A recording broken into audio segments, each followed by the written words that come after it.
too. And forgive me if I mess up. I put this together in like the last 6 hours with no rehearsal, so. Well, it was not long ago that I was in math class and I decided I had to use the washroom, so I had this friend who I've known since grade 3, and I saw him in the hallway, and his name's Jonah, and he said, hey, I was in the washroom over there, and there were like 5 grade 12s standing in there, and it like smelled very strongly of vape, so I was like, oh boy. So I walk into this washroom, and on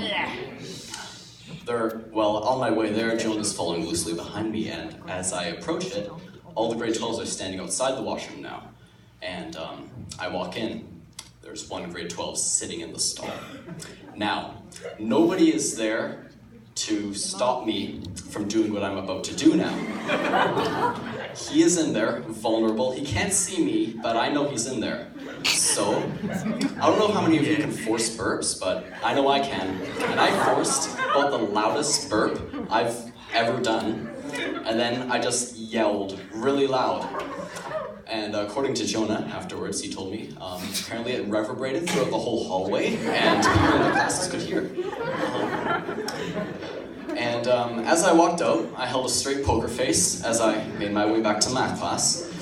All the grade 12s were staring right at me. It was a swell time.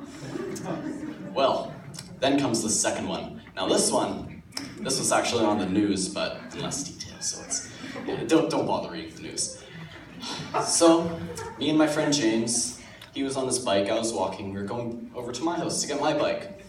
And so as we're walking by, cars are passing by and whatnot, and he's close to the fence, and I hear thunk, thunk, thunk, thunk, thunk, thunk, thunk. And I see this white sports car drive by, so I'm thinking, oh, very funny, James. Make a bunch of shooting noises right as this sketchy-looking car drives by. And he's like, oh, what was that? And I was like, yeah, very funny, James. Oh, I don't know. And he's like, I think I just got shot. I feel like I just got shot. And I was like, yeah, James, it's real funny. You got me there. He lifts up his shirt and is like, do you see anything? And I'm like, yeah, he's trying to get me to buy into this. I just see some weird circular scar-looking thing, just look like scar tissue.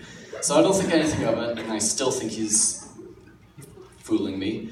So we go back to my house. He's still in pain, and we get back, and he goes to my mom, and he's like, hey, Joseph's mom, I think I got shot on the way here. And I'm like, so we look at his shirt, and cracked paintball and paintball juice all over his shirt. I don't know how I didn't see that before. And we lift up his shirt now, and now it's like red, and it's purple, and it's bleeding, and so yeah, apparently he did get shot. I didn't know, you can't blame me. So of course his mom comes by, he goes to the hospital because his mom's freaking out because he just got shot with a paintball. It was probably frozen. And well, I didn't get shot, so I'm not complaining.